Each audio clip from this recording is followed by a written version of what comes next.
State lawmakers are continuing to gather support for a possible state and federal investigation into the Department of Human Services. Recently discovered documents show they're also wanting to order the investigation into several juvenile detention centers.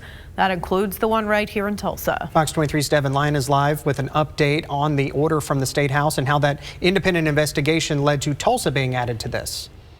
Now I have here a large independent study from a law firm where multiple attorneys looked into some of the issues surrounding the Tulsa County Juvenile Justice Center.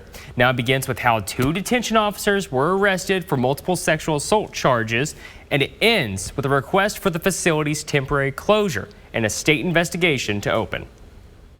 These systemic level failures were not prevented, were continued to being covered up for 4 years. The Oklahoma Appleseed Center for Law and Justice is a nonprofit team of attorneys. They were present at the State House Criminal Justice Committee hearing on Monday to present their investigation. That's where lawmakers began the process of ordering the OSBI to investigate DHS. And we can order these investigations, and we're going to do all we can. This committee will commit to doing all we can to stop this horrendous, outrageous behavior. In that order was also a call for the OSBI to investigate multiple juvenile detention facilities, one in Norman, in Enid, and the FCJJ in Tulsa. I was firmly convinced that there were more things going on and that this was a culture of abuse that had taken place in that facility for over a long period of time. Appleseed presented a 27-page independent investigation to lawmakers involving more than 350 pages of public request records from the Tulsa Juvenile Justice Center. The case outlines what they are calling years of systematic issues at the FCJJ and the need for quick action from the state. Tulsa County has made several changes to their building since the fallout of the arrest of 2 detention officers in May, such as a complete county takeover, new facility manager, new hiring process,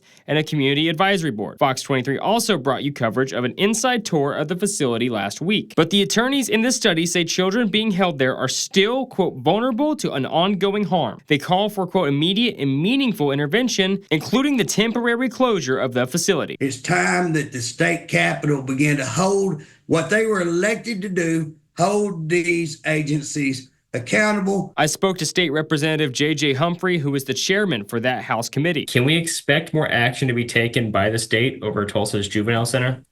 Well, absolutely. I think what we want to do is call out the bad ones, and one bad apple ruins the barrel. When you have a bad, and we see these bad acts, then now we got to worry about every case because we didn't deal with that one bad apple. Now the Tulsa facility still remains open. While there is still a police investigation into the alleged crimes that took place there earlier in the year. So far, there is no state investigation, but the House committee I mentioned is expected to order the OSBI to do that investigation on Monday. Live in studio, covering news that matters, Devin Lyon, Fox 23 News. And we did follow up with Tulsa County today on this possible investigation. Here's a statement they sent us. It says, the Board of County Commissioners has strived to be as transparent as possible since taking over operations of the Tulsa County Juvenile Detention Home in July. We would be fully cooperative with any investigations into the facility.